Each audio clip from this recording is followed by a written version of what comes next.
Diyos, sa mga pamilihan, malapit po kami sa iyo. Muli inahayag ang aming tipan sa iyo.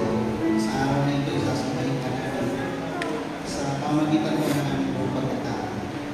Iyong mga palingabi ng mga tao, gagamitin mo bilang mga tagapakulan, tagapagsalita, para ipahayag ang mensahe na nagmumula sa iyo. Naway mamigay ka namin sa lahat ng mga aming gagawin. Ito lang ang Diyos ang aming kailangan sa pangalan ni Jesus. Amen. Dalawang bata.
Mapalad ang tao ang hindi nakikinig sa payo ng Islam at hindi sumusunod sa masama nilang halimbawa. Hindi sila nakikisama sa mga kumukuha at hindi nakikisangkot sa gawain masama. Sa halip, kasiyahan niyang sumunod sa utusan ni Yahweh, binubulay-bulay niya ito sa araw at gabi.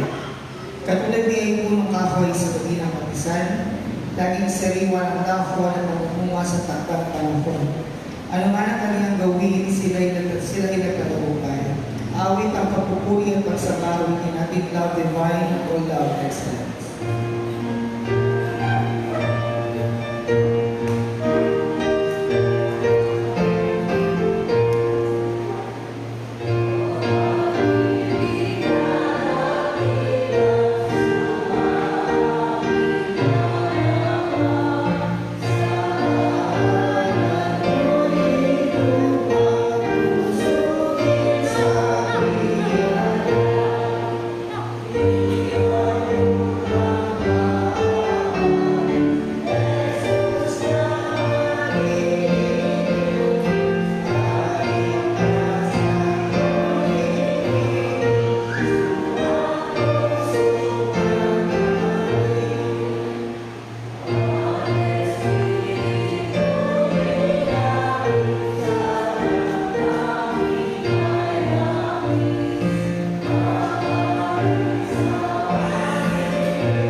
Diyos na makapangyarihan sa lahat, Hari ng mga hari, Diyos ng mga Diyos.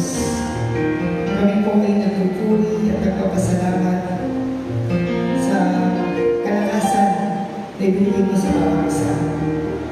Salamat sa mga pagpapala na patuloy mong itinagawad sa bawat isa, na kahit na kami ay nagkukulang, pero still, yung pagpapala mo ay hindi nagkulang sa amin, Panginoon.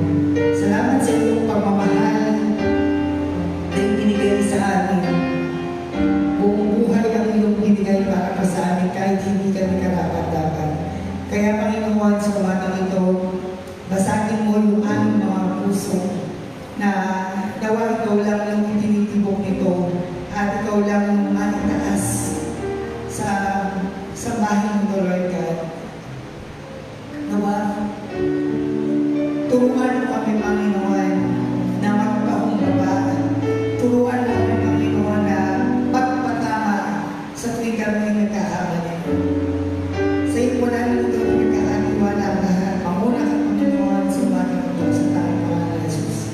Amen.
Isang mapagpalang umaga po sa ating lahat.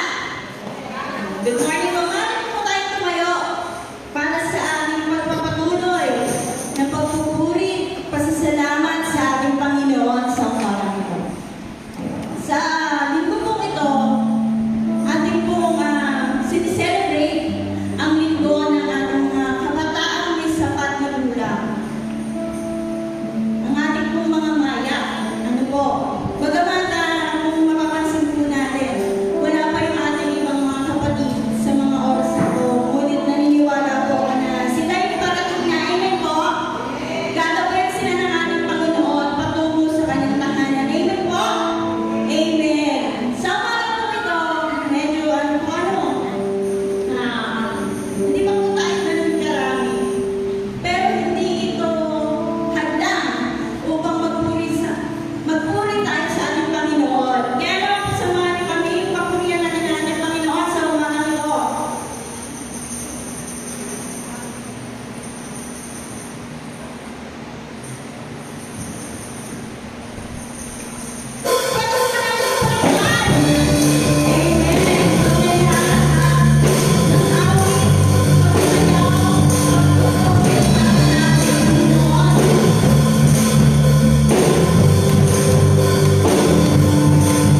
Praise God, hallelujah. Muli po natin palakpakan ang Panginoon sa umaga na to.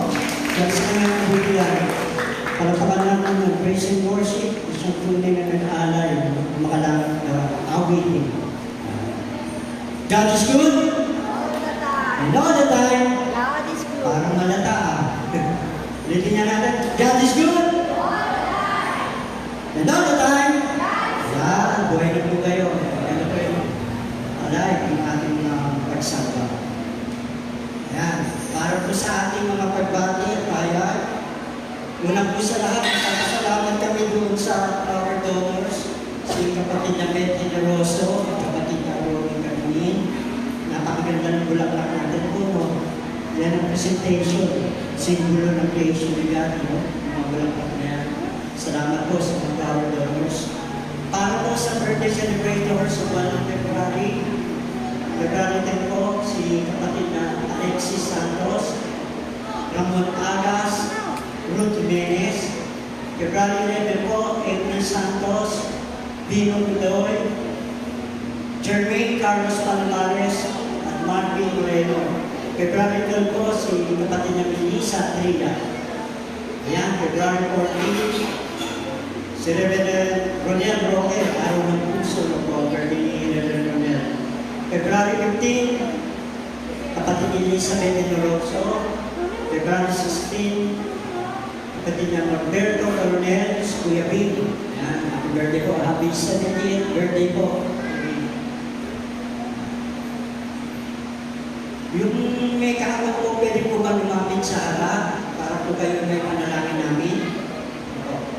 At bago yun ay katahan na natin lahat na nag-birthday ng happy birthday.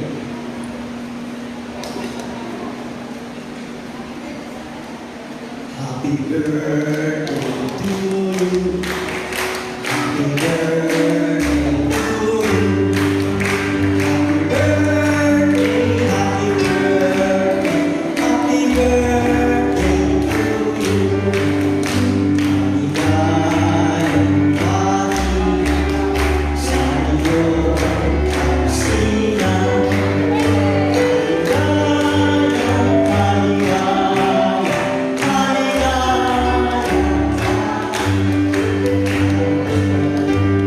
Tara po, lapit po kayo sa harapan para may panalangin kayo.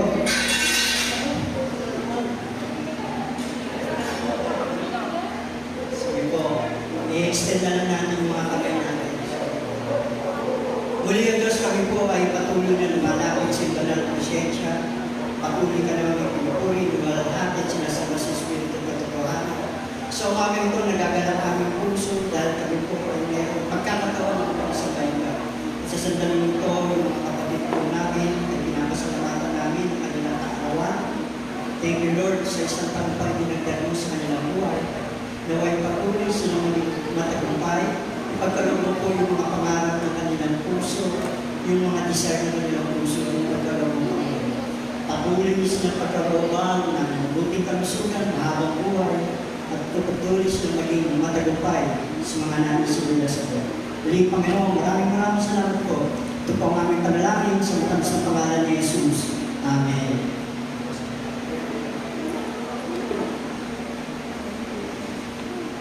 Sa mga announcement po, practically ay yung concern ng mga tao ay lumapit na lang po rito.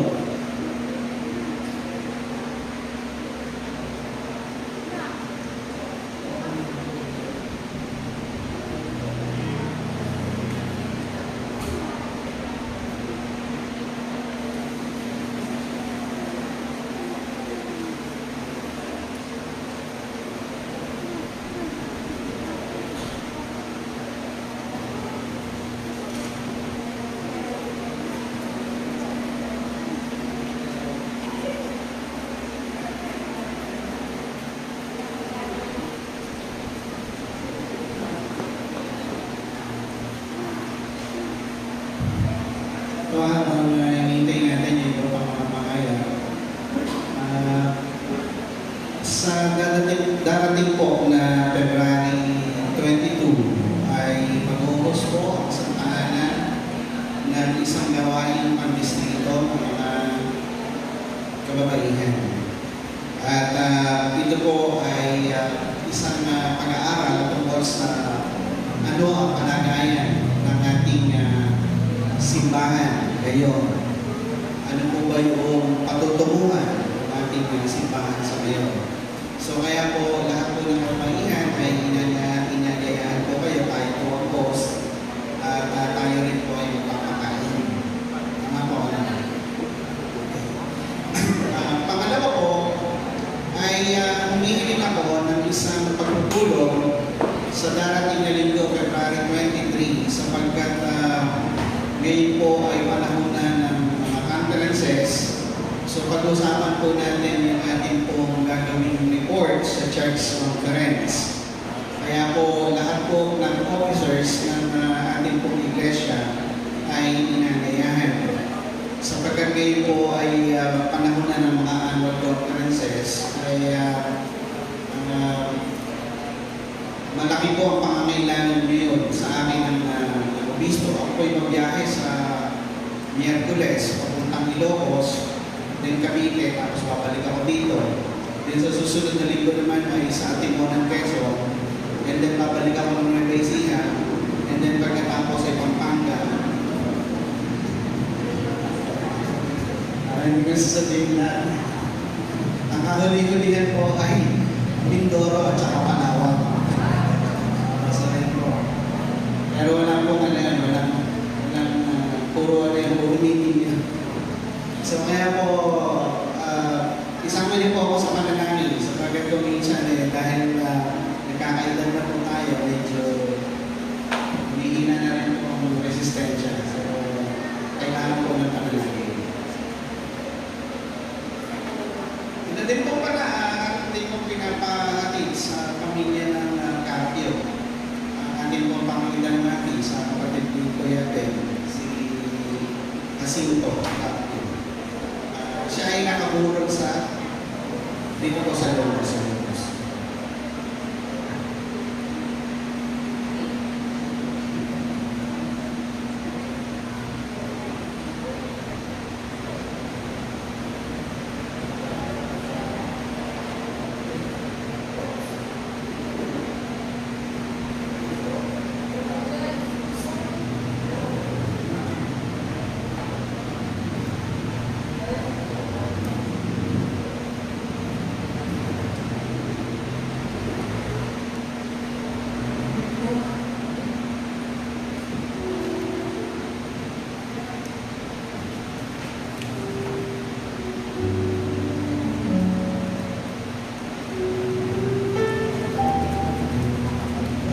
Sa ating update po sa ating pagawain. Pinapasalamatan po namin para po sa ating project Hagay sa kapatid na Romeo Cagini na nagkandong ng 2,000 piso, Leonardo Santos Jr. 500 at para po sa nakaraang special offering ay 887. Patuloy po natin supportahan ang ating pagawain. Maraming salamat po. Leonardo Cagini 500 pesos. Salamat po.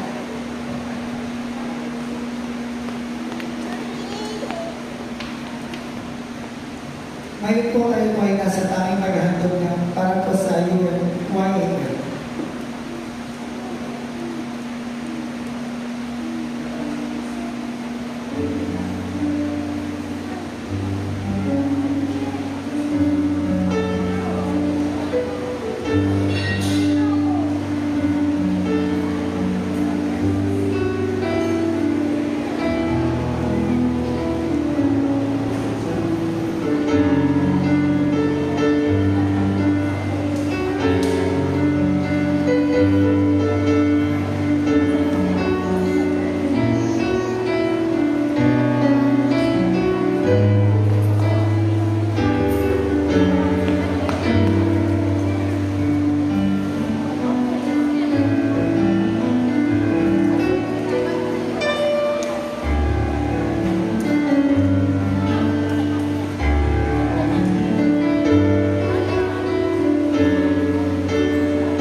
Salamat sa lahat na nagkaloob sa umaga ito para sa mga kabataan ng buhay. Dalangin ulit namin, Panginoon, na wali. I-bless mo ang ating pag-amit nito para sa mga tao. Patuloy silang magsuportan sa kanyang mga gawain, Panginoon. At i-bless mo rin lahat ng nagkaloob ito. Patuloy nyo silang pasaganaan sa biyay ng mula sa upang patuloy pa rin kami maging pagpapala pa sa mga Panginoon. At sa sandaling ito, Panginoon, gabayan at nakibayan mo po ang aming ginagawang pagsamba sa mga ito. Mula sa Sunday School, nabibless na po kami mula sa mensahe ng narinig. Yun din ang praise and worship na nag-aalay ng kanyang taga. Bilang nandun na awitin para sa iyo, Diyos. Hiling namin, Panginoon, away kami samahan, gabayan, at patubayan mo ang aming pagsamba sa bagay. Loobin mo na kami po ay makapag-aral ng isang pagsamba na kalunod at kasigasga sa iyo kami. Ito po ang aming panalangin sa pangalan ni Jesus. Amen.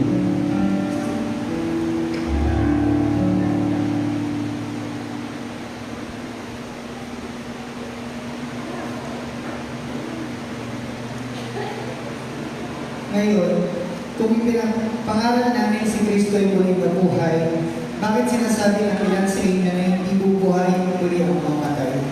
Kung totoo iyan, bibitaw na hindi muling binuhay si Kristo.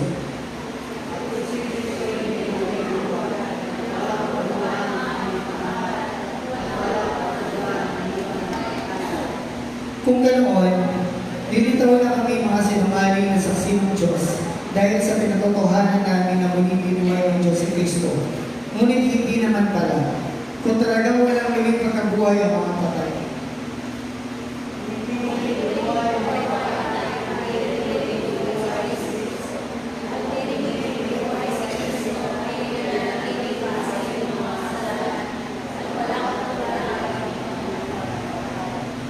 Hindi lamang iyan, nilito pa na ang lahat ng mga namatay na sumasampalataya kay Kristo ay nakahamak.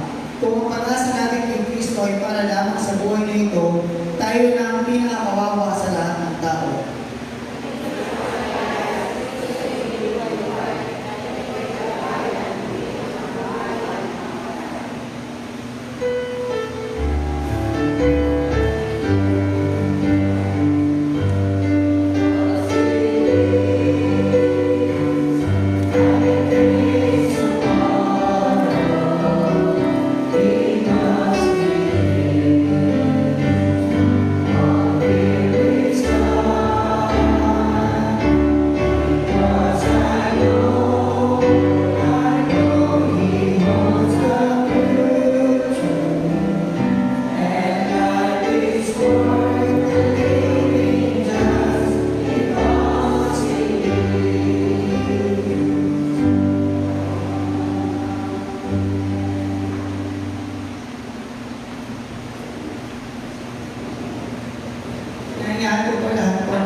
Panginoon Diyos, ito ay magkaroon kami ng bahagi sa aming komunidad. Ito po aming sa pagdalawin sa tayong pangalan sa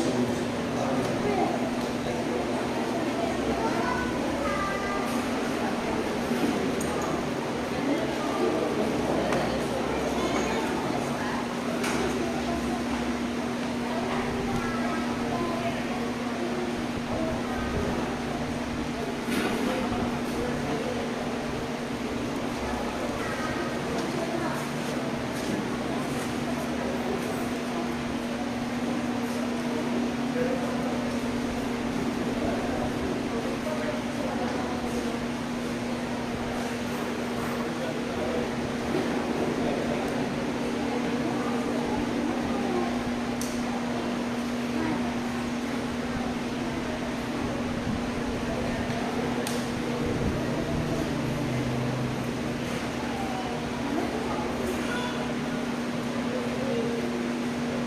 Mula po sa pagbasa ng banal na kasulatan ng malalagpuan ko sa Jeremiah 17, verses 5 to 10, ganito po ang sinasabi.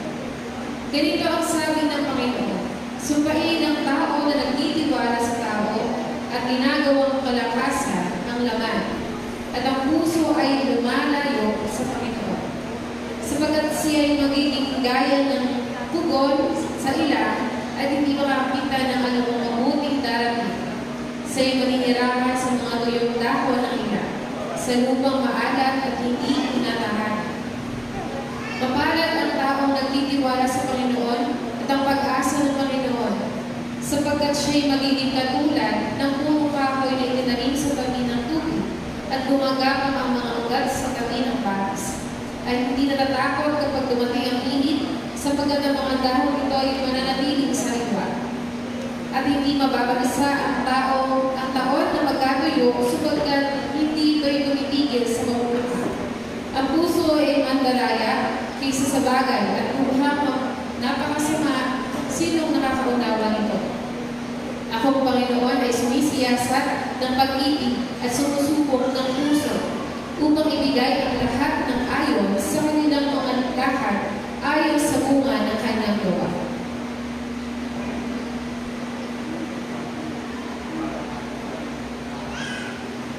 Pagbasa ng mga nakasultan mula sa Lucas, Kabanata 6, mga talata 17 hanggang 26, at yan po ang sinasabi. Pagkabayan ni Jesus kasama ang mga apostol, nadatnan nila sa isang apat na lugar ang marami sa kanyang mga alagad. Kasama ang maraming napupukas sa Judea, Jerusalem, at mga bayan sa baybaying dagat ng Tiro at Sidon. Umaroon sila upang malimig at magpagaling sa kanilang mga karamdaman. Pinagalingan sila ni Jesus pati na rin mga pinaghirapan ng mga masamang espiritu. Sinisikap ng mga lahat ng may sakit na makahawak man lamang sa Kanya, sapagkat may makapangyarihang nagagaling sa Kanya na nagpapagaling sa lahat. Tumingin si Jesus sa mga alagad at sinabi, pinagpala kayong mga dukha sapagkat sa inyong kaharian ng Diyos. Pinagpala kayong mga nagugutom ngayon sapagkat kayo bubusugin. Pinagpala kayong mga tumatangis ngayon sapagkat kayo'y magsisitaw. Pinagpala kayo kung dahil sa inyo pagkasunod sa anak ng tao ay pinapupuotan kayo. Ipinagtatabuyan at nilalait ng mga tao at pinaparatahan kayo ay masama. Maganda kayo at lumukso sa tuwa kung gayon ang nangyari sa inyo sapagkat malaki ang inyong gantimpala sa langit. Gayon din ang ginawa ng kanilang mga pinuno sa mga propeta. Ngunit kahabag-habag kayong mga mayaman ngayon, sapagkat natabasa ninyo ang ginawa. Kahabag-habag kayong mga pusong ngayon, sapagkat kayo'y magugutom. Kahabag-habag kayong mga tumatawa ngayon, sapagkat kayo magdadalang hati at magsisitamas. Kahabag-habag kayo kung kayo pinupuri ng lahat ng tao, sapagkat gayon din ang ginawa ng kanilang mga ninuno sa mga lugar ng propeta.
Mga kapatid, yung linggo nito ay linggo ng mga kabataan may sapat na gulang.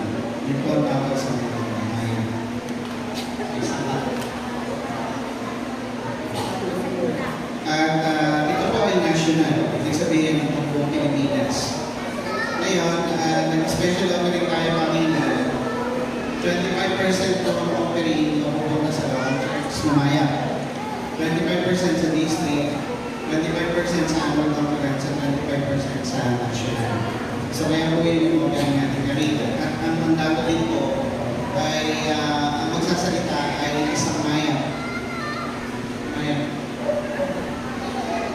Sa ating po mga iglesia lokal. Kaya po mga kapatid, sa bago po siya magbigay sa atin ng mensahe, ay ipag-pray muna po natin ang ating kapatid na ayaw din sa oras. Tayo muna po ay manalangin.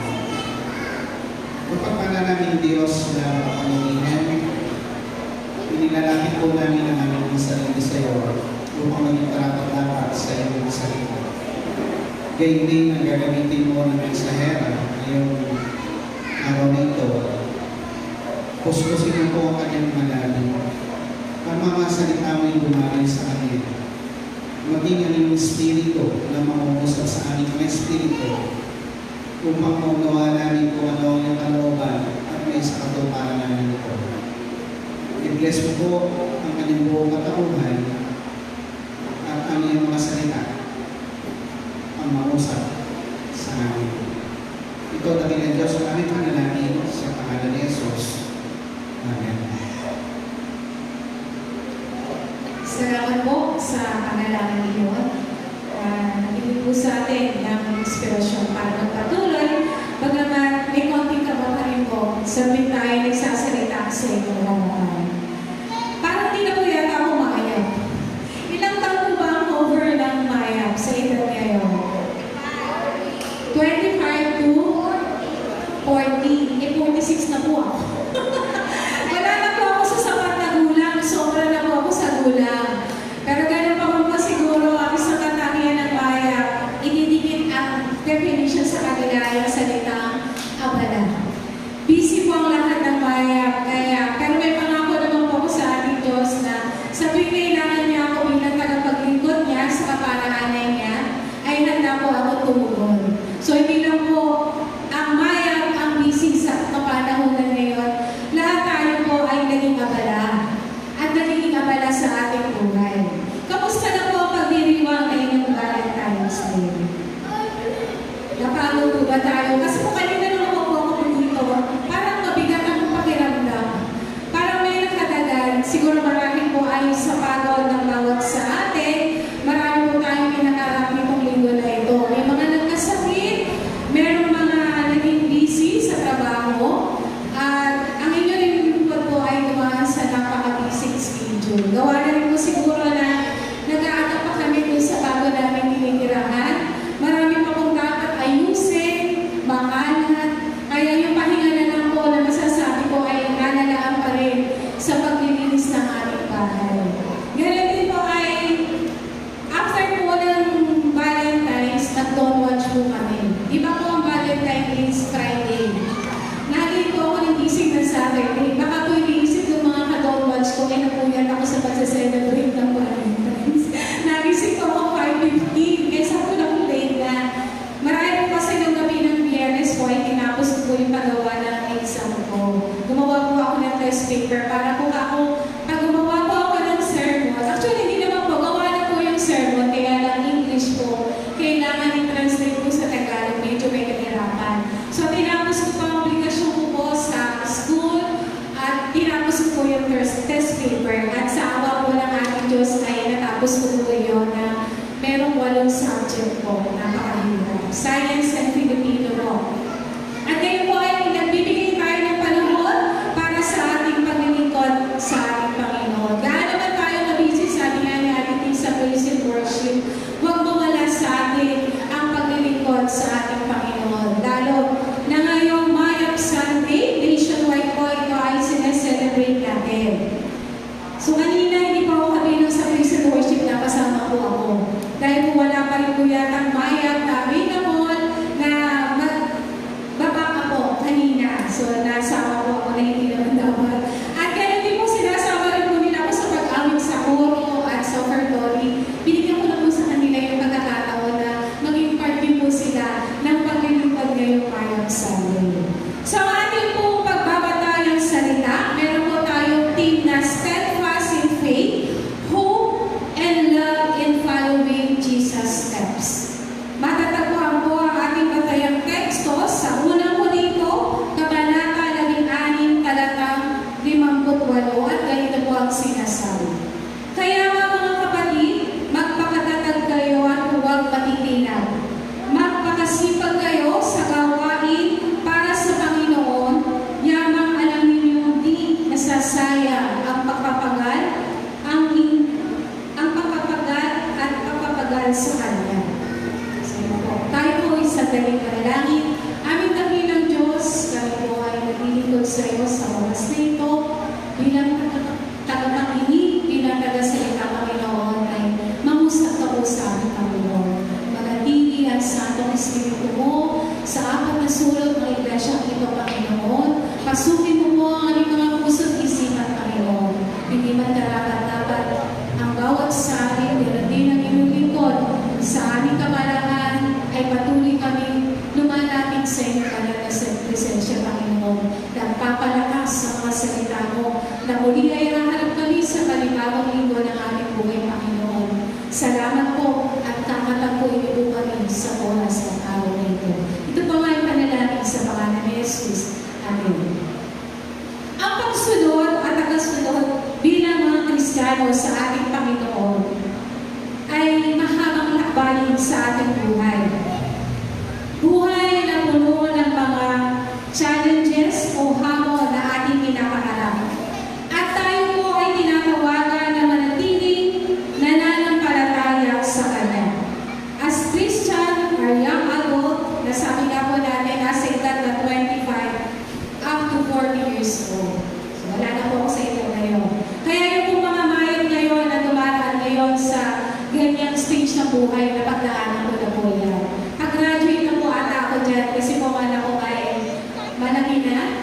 Gagraduate na po siya ng college ngayon at nag-OJT na siya. Marami na po ako pagtutulong sa maraming pagsubok na aking pinaharap. Ma-share ko lang po sa inyo, yung ganitong edad ng 25, ito po yung edad na nag-asawa ako. At kailangan kong lisanin ang lugar na ito, ang iglesia na aking pinaglilingkuran, dahil kailangan ko pong sumunod sa aking asawa sa may gawalan. Yung panahon po na ito ay hindi na ako naging aktibo sa ating paglilingkod sa Panginoon. Naranasan ko ang mag-isa, umuupa kami sa isang bahay. Naranasan ko ang walang mapagsabihan ng problema kami ang ating Panginoon. Hindi pa puso ang cellphone, puso siguro ang cellphone noon, pero hindi ako ganun ka-aktibo. Ang sabi ko sa Lord noon, hindi ako naging aktibo sa pananampalataya bilang isang maya. Noong yun po siguro active ako dito.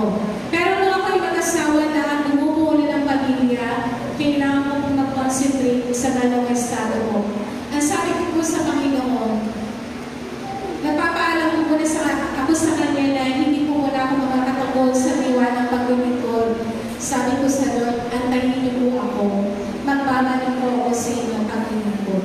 Although meron mga church na pwedeng attend doon sa may kawayan, pero hindi ko kasi alam ang pasikot-sikot doon. Meron din pang mga nag-visitation sa akin, merong isang doon na inaandayan ako. Pero iba po talaga pag nasa sarili mo church, yung at home ka. So sa kabila ng dalawang estado ay nanatili ako na kumonekta sa aking Panginoon. Magaman, hindi ako nakaka-attend ng mga ilang gawain, pero nung magbalik po ako dito sa ating iglesia, inalaw ko ng ating Diyos na dito din kami manirahan ay tumugon po ako sa diwa ng paglilingkod sa ating Panginoon.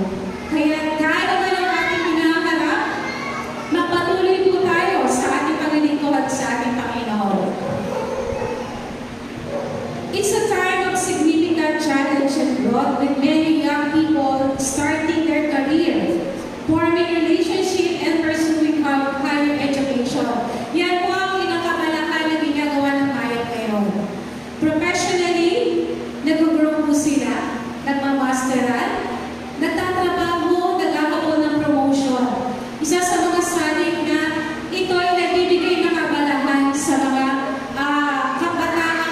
sapat na gulang.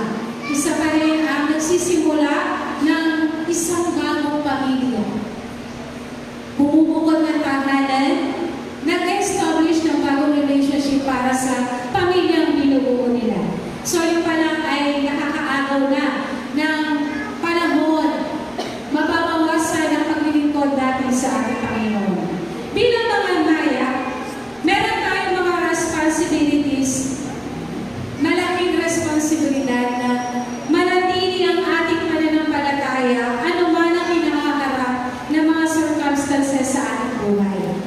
Ang ating pananampalataya pa rin ang dapat maging priority bago ang higit sa lahat ng ating mga nais natin sa buhay. Dahil ang unahin ng Diyos ay siyang dapat natin gawin. Hindi naman laging maging busy tayo sa ating paglilingkod dahil kailangan din natin harapin, laging hanapin ang magandang pamumuhay sa ating pamilya. Meron tayong mga pangarap sa ating pamilya, lalo yung mga anak ay nagsisimula na mag-aral. Marami tayong pangarap para sa kanila.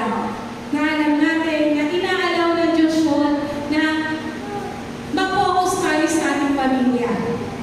Sa ating batayang teksto na binasa, ipinaalala sa atin ng Apostol Pablo sa mga taga-Korinto na ang lahat ng kanilang ginagawa, paglilingkod at pagpapagaan ay para sa Diyos, ay hindi nasasayang. Maganda daw po pala na kahit gaano man tayo nagiging kabala sa buhay, ay sinasabay natin yung paglilingkod sa ating Panginoon. O pwede ka bang mag-speaker ngayon? Pwede ka maging presider ngayon? Ito po, busy ako, meron kami tinatapos sa school. Dapat hindi ganun yung maging tugon natin. Kasi haharap at haharap tayo sa ganung sitwasyon na titignan ng Diyos kung kasama ka ba ako sa plano mo at priority mo sa buhay. Hindi kumakain ng malaking panahon at oras ang hinihingi sa atin ng Panginoon. Yung availability, ang magsimba, maalala siya every Sunday, ay isang kaparaanan na tayo ay tumutugol sa diwa ng paglilingkod sa ating Panginoon. Ano man ang struggle, ilaban natin ang paglilingkod sa Diyos. Baka makarinig lang tayo ng hindi magandang salita sa loob ng iglesia. Nawawala na tayo. Hindi po yun ang gustong paglilingkod ng ating Panginoon. Tayo po ay dapat nakapokus sa ating paglilingkod. Magpatibay po tayo. Gaano man tayo ka-busy or ka-hectic ang schedule, gawin natin ang patuloy na alalahanin ng paglilingkod sa ating Diyos. Ako nga po, lagi po ang kalaban ko sa mga oras ay ang paglalaba. Ang labahin ko po ang best friend ko, hindi ako iniiwan. At tumatami sila. Hindi na umubos. Meron ako po ako na naglalaba tuwing gabi. Nag-start ako ng 8, matatapos ako ng 11, pagkatapos na may pasok at sakit sa katawan. Pero ganun pa man po ay hindi ko po alam kung paano po ako pinagpapala ng Diyos sa gano'n na hindi po tayo nakasakit. Although nakihina tayo, ay patuloy tayong sinusustain ng ating Panginoon. Share ko po sa inyo kahapon. Nagpunta po kami ng SM. Wala po akong pera. Nagpunta lang po kami ng SM kasi nangihinayo po ako dun sa gift check na natanggap ko worth 1,000 pesos sa SM. So nakareceive po ako ng 1,000 pesos gift check. Nareceive ko po ito, nabunod ko yung pangalan ko sa isang rapon. Nung natin po kami nag-seminar sa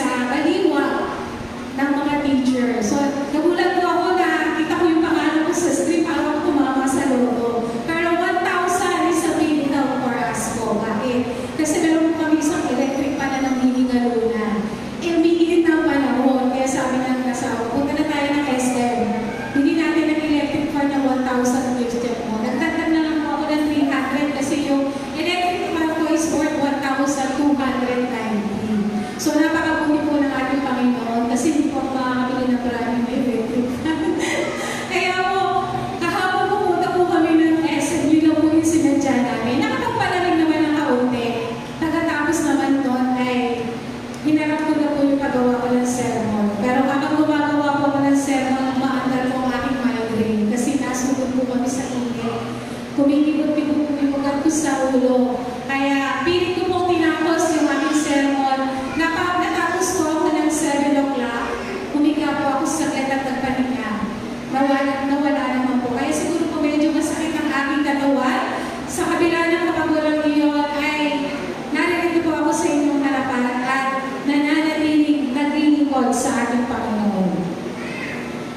Dahil ito ay mahalaga sa ating Diyos, sa ating mga paglilingkod, ang siya ay papurihan at pasalamatan kaya lahat ng nakikita niya kung tayo ay lumalaban para sa ating pananampalataya. Nakikita po ng Diyos lahat ng ating effort, lahat ng ating paglaban sa buhay. Ngayon, ating sulat ko po hindi ko maintindihan. Ating pagnilayan kung paano natin matatatag ang pananampalataya, pag-asa at pag-ibig sa kabila ng ating mga kabalahan sa pagsunod sa ating Diyos. Meron tayong 3 puntos po na maaaring natin pagbatayan. Hindi po ako nakagawa na ng ating presentation. Una po, steadfast in faith means standing firm on God's truth. Ano po ba ibig sabihin ng salitang steadfast? Kanina po, kinanta rin po natin yan. The steadfast of the Lord never ceases. His mercies come and His mercies never come to an end. They are new every morning, new every morning. Great is thy faithfulness, O Lord.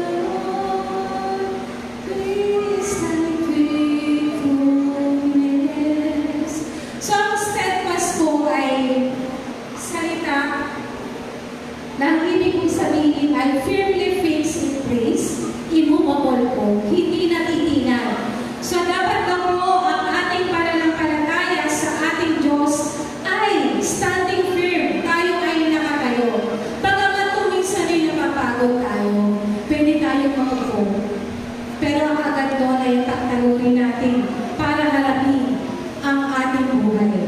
Sabi po sa aklat ng Hebreo 11:1, tayo may mga pananalig kung nagtitiwala tayo mangyayari ang mga inaasahan natin at naniniwala sa mga bagay na hindi nakikita. Ang pananampalataya kay Jesus ay ang pagtitiwala kahit hindi natin nakikita ang full picture. Kasi tayo, malinaw yung picture natin eh. Yung nakikita natin lalo sa ating buhay, malinaw. Bibili tayo ng kotse, magpapatayo tayo ng bahay, mamamasyal tayo sa magagandang lugar. Buo yun. Pero ang picture na gusto ng Panginoon sa atin ay hindi natin malinaw na nakikita. Ito ay hindi konkreto. Sabi nga po sa Pilipino, ang pangalan ay maaaring konkreto at di konkreto. So, ang plano ng ating Diyos sa atin ay hindi konkreto kasi hindi siya visible o hindi nakikita. Parang ang hirap ng plano na hindi natin nakikita. Mainam na hindi konkreto dahil ang Diyos ang nakakakita ng buong imahe ito. Kasi, sabi ko kanina, yung sa atin planahan na. Paano kung hindi mangyari ang ina-expect mo? Paano kung hindi matupad ang hinihingi mo sa ating Panginoon? Ako po ay meron isang pinapanalangin sa ating Diyos. Sabi ko, nais kong mag-abroad. Hindi natupad. So wala, dead pa lang. Kasi hindi kalooban ng Diyos yun. Pero muna nagtatapo ako sa doon kasi ba't yung iba may kakayan ng mag-abroad? Marahil ay hindi ko para sa akin yun. Kaya tinanggap ko yun. At ngayon ay nagkakatapo ako sa panibagong laban ng aking buhay. At pag hindi po ay nagkaroon ng katuparan, i-share ko rin po sa inyo. So dapat po manatili po ang ating pananampalataya sa Kanya. Ano man ang ating plano, hindi kasama po siya dapat sa mga plano iyon. Ang mga challenge sa ating buhay hindi natatapos kumapit tayo sa pangako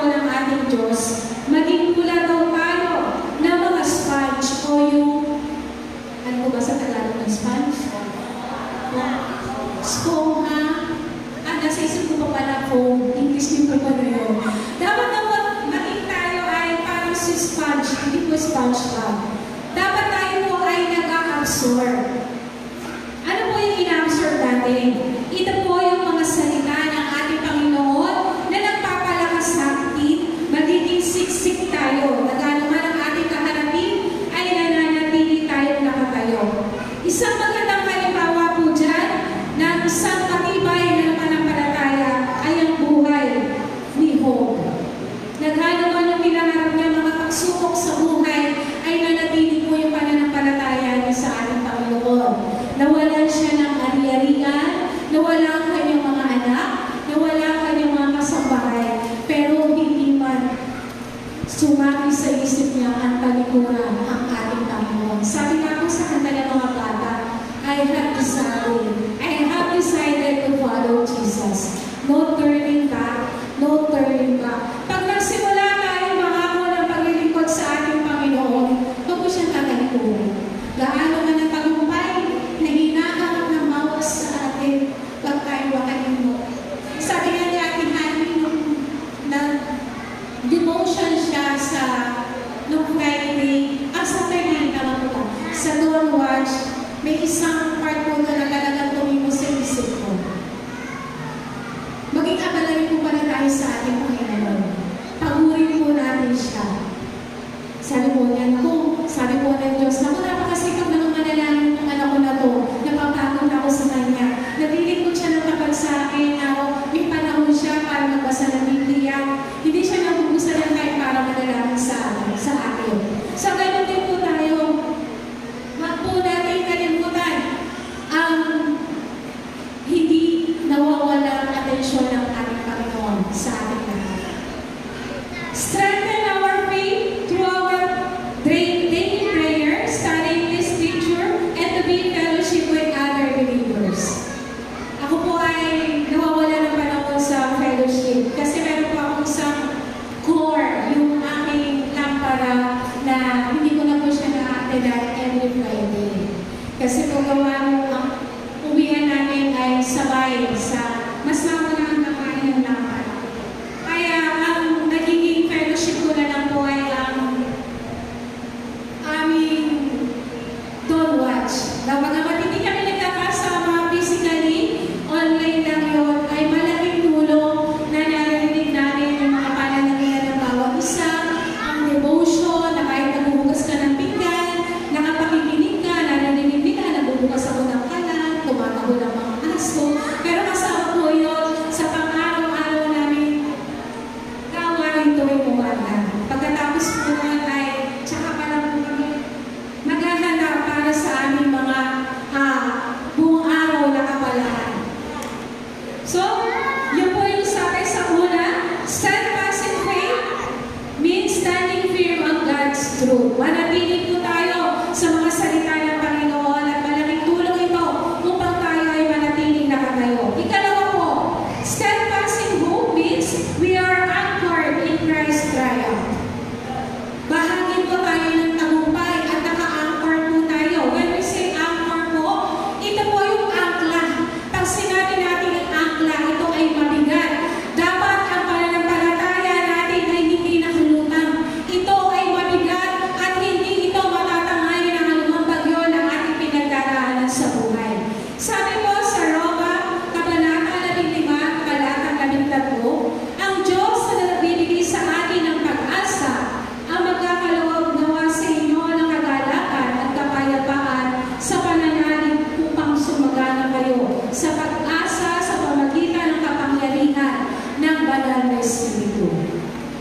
So walang katagumpayan kung hindi tayo nakaangkla sa ating Panginoon at sa tulong ng Banal na Espiritu. Saan natin makukuha ang Banal na Espiritu? Pag nanood ka ba ng YouTube, makukuha mo yun? Pag nagpabad ka ba sa Facebook, makukuha mo ang Banal na Espiritu? Pag nakipag-away ka ba, nakipagtalo ka, makukuha mo ang Banal na Espiritu? Kaya kailangan natin na manatiling nakaangkla sa ating pananampalataya ang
masagana ang buhay natin. Hindi.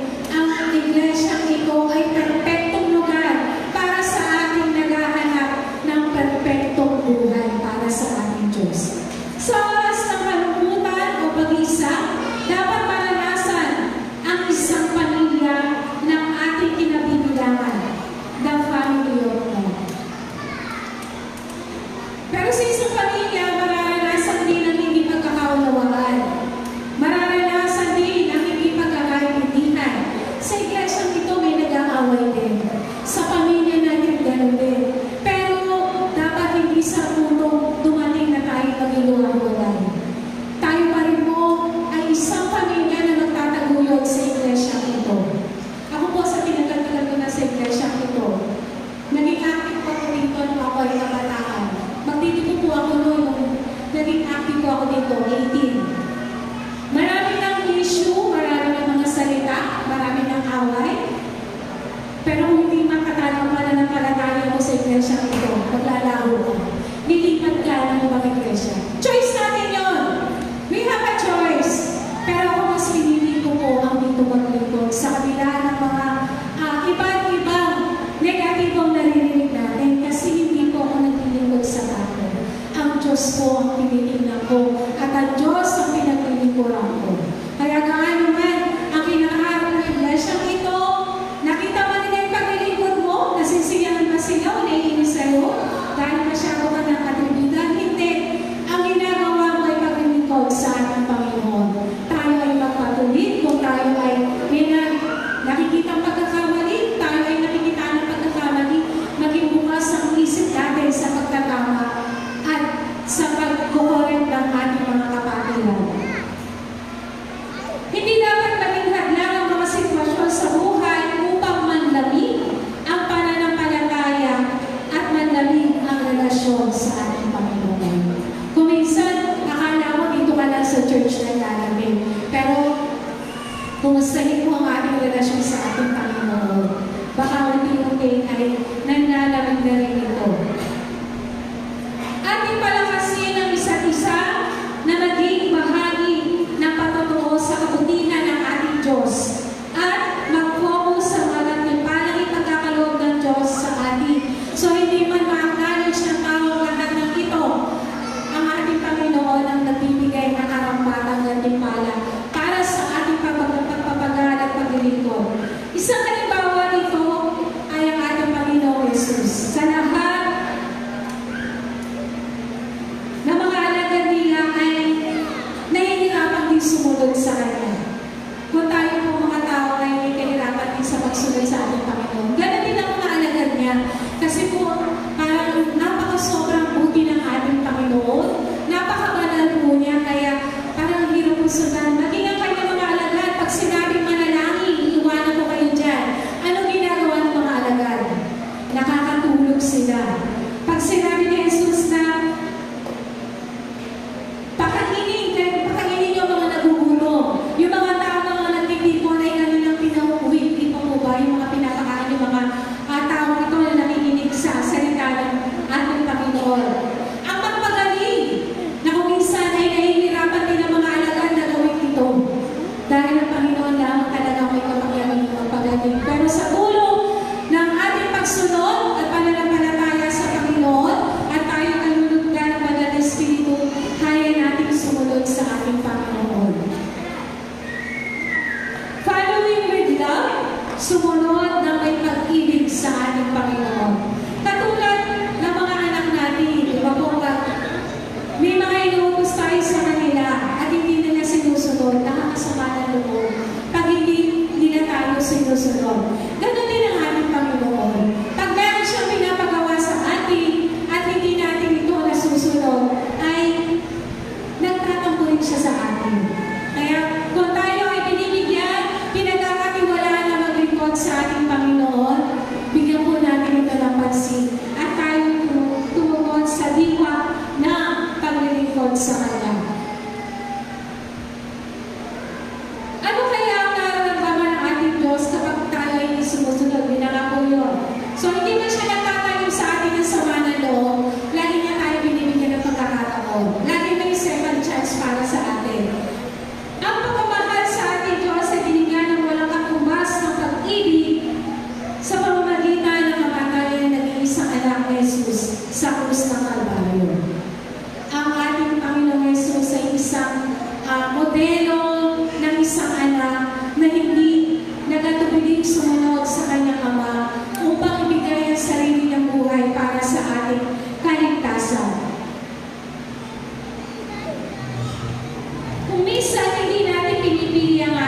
Diyos.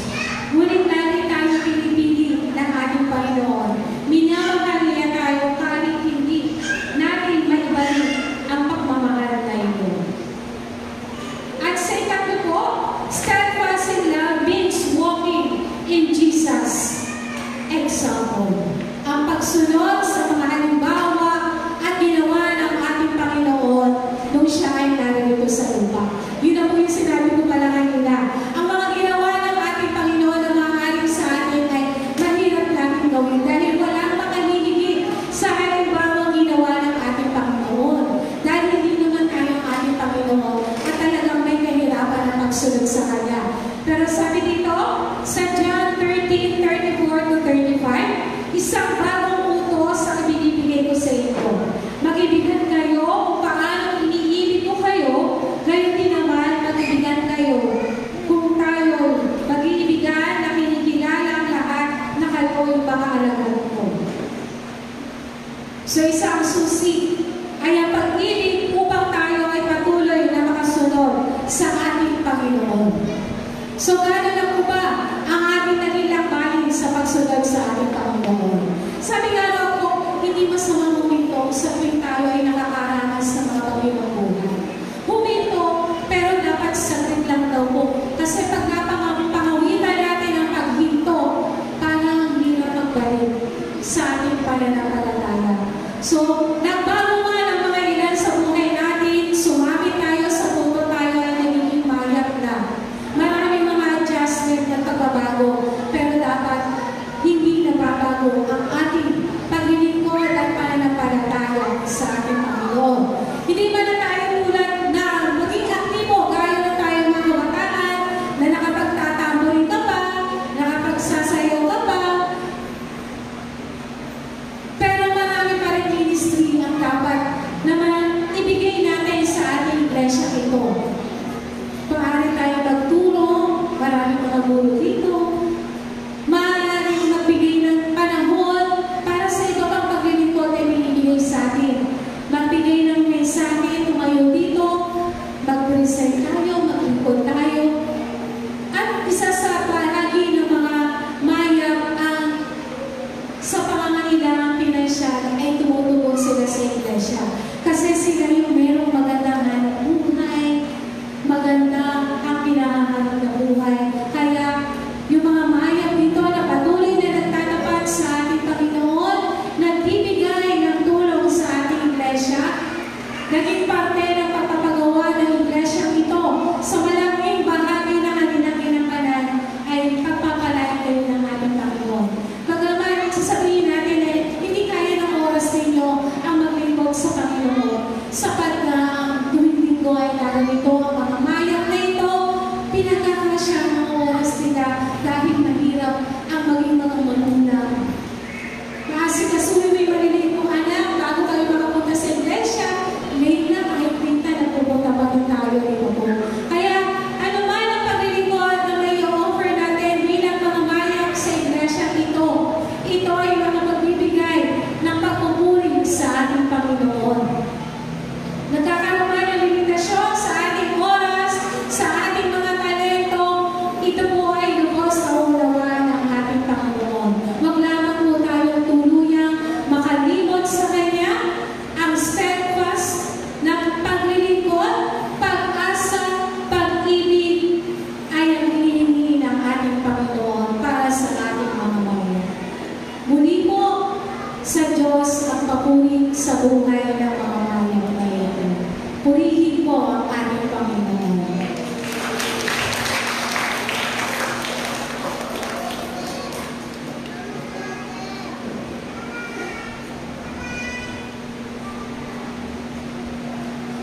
Tara sa awit ng pasasalamat at pagtatalaga, kasabay ang pagdadalangin ng pangako alay sa pag-away. Pawitin po na nag-love with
lahat ng nangyari sa aming buhay mula pa noong mga nagdaang araw. Hindi mo nililimot ang bawat isa sa amin sa iyong mga pangako na sino mang mananalig sa iyo ay hindi mo pamabayaan. Kaya dahil dito ay tinatamasa namin ang mga pang-araw-araw na hiyaya mula sa pagkain, inumin, kaya hindi na naman namin sinusuot ang lakas na ginagamit namin sa pagkakanang buhay, kaya hindi na nakalimuhan sa pagpapasya sa mga bagay-bagay. Lahat ng ito at marami pang iba na hindi namin kaya sukatin at namin, inilalahad mo sa amin. At higit pa doon, kami susunod sa iyo kung marami ka pang nais na ibigay sa amin. Salamat po sa buhay ng kapatid na si Irene, sa kanyang willingness na tanggapin ang hamon upang ipahayag ang iyong mensahe. Salamat po sa kanyang karanasan. Salamat po sa ibinigay ko sa kanyang buhay. Sapagkat kung paano po namin nakikita yung kanyang paglilingkod sa pamagitan po ng iglesia nito. Ito po ay nagsasalita sa amin na kung nagagawa niya ay kaya niyo po namin ito. Kagaya ng mensahe na ibinigay niyo sa amin sa pamagitan niya, lalo namin kapitan ang pananampalataya sapagkat sa mga pagbabagong nagaganap sa mga hamon ng buhay, ito na lamang po yung tanging namin maaasahan. Na kung wala na ang lahat, ang pananampalataya ay namin na hindi dapat mawala. Gayun din ang pag-angkla namin sa pag-asa. Ito ang mag-motivate sa amin upang magpatuloy. Mga bagay na inaasahan na minsan napapagod kami pero hindi nararapat sapagkat tunay ang iyong pangako sa iyong mga anak na nagpapahayag ng pagmamahal sa iyo. Ang pag-ibig na gumagabay sa amin, nagliligtas sa amin, at siyang nananatili ang pinakadamina sa lahat. Ito rin naman, lumakad kami sa liwanag ng pag-ibig. At sa lahat po ng mga pagkakataon na kami ay iyong pinahahayo, kung minsan mahina ang loob namin, nawawalan kami ng loob, pero sa hangganan ng amin pong pagkawalan ng loob, ay nariyan ka upang palakasin kami. Kaya kung minsan ang nagaganap sa amin ay hindi na ang lakas namin, kundi ang lakas mo. Kapag napailalim kami sa iyo po ang Panginoon. Kapag nagpasarap kami sa iyong kadakilaan. Sa mga susunod na araw, marami pa po kaming naharapin. Pagkasubo, trabaho, pag-aaral, relasyon, at kung ano pa mga bagay na nakalaan sa amin para sa linggong ito. Alam namin na kaya-kaya namin ito sapagkat ikaw ang nagpapalakas sa amin. That we can do all things sapagkat ang iyong bugtungan na ay sumasali. Liwanagan niyo din po kami ng iyong karunungan sa mga pagpapasya na gagawin po namin para sa mga susunod na araw. Ano man po ang mga bagay nito, ito man ay may kinalaman sa trabaho, may kinalaman sa aming relasyon, may kinalaman sa aming pamilya. Ang mahalaga po, isalin namin ito sa diwa ng kung ano ang tama, kung ano ang nararapat, at kung ano ang nakalulunod sa iyo. Sa kabuuan ng aming paglilingkod, naway kasihan mo kami. Salamat po sa mga tao na ginagamit mo upang ang iglesia nito, katulad ng aming nakikita ngayon, ay magpatuloy sa kanyang magawain. Bagamat marami pa na kinakailangan gawin, nababatid namin ang iyong kapangyarihan ay kumikilos sa bawat isa sa amin mula sa mula sa mga may hanap buhay, mula sa mga kabataan, mga may sapat na gulang, kababaihan, kalalakihan, mga kapatiran sa ibang bansa na nagmamalasakit. Salamat po sa kanilang buhay. Pagpalain niyo po sila ng makailang ulit. Hindi lamang sandaan, kundi makalibong ulit. Dahil po sa kanilang pag-ibig sa iyo, ngayon ay natayo ang simbahan nito. Kaya dahil dito, lubos-lubosan po kami pagpasalamat. Salamat po, dakilang Diyos, sapagkat naging bahagi kami ng kasaysayan nito. Kaya sa kalalahan, ano man ang aming nagawa, ano man po ang aming gagawin pa, iniaalay po namin sa iyo. Pagdawa at kalungkuran mo, aming pananapangalan ay matanyan sa pamamagitan po ng Panginoon.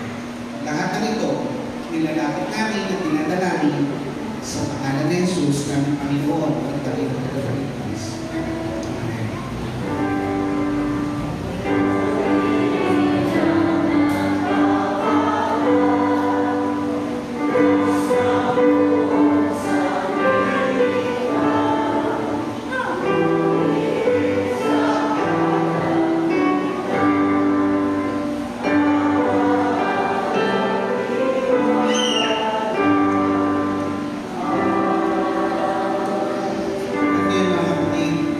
Sa kung paano tinawag tayo ng Diyos sa mga bagay na nananatili ang pananampalataya, pag-asa at pag-ibig.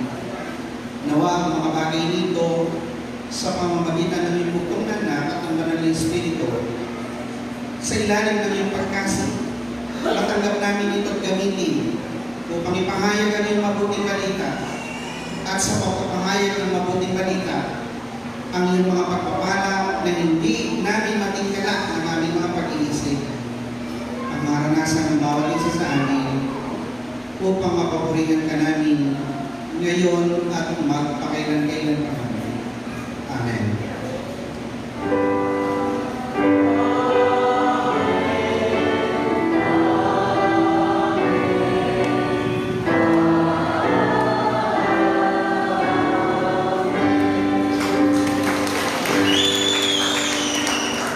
Makapatuloy po yung ating po vesper service mamaya.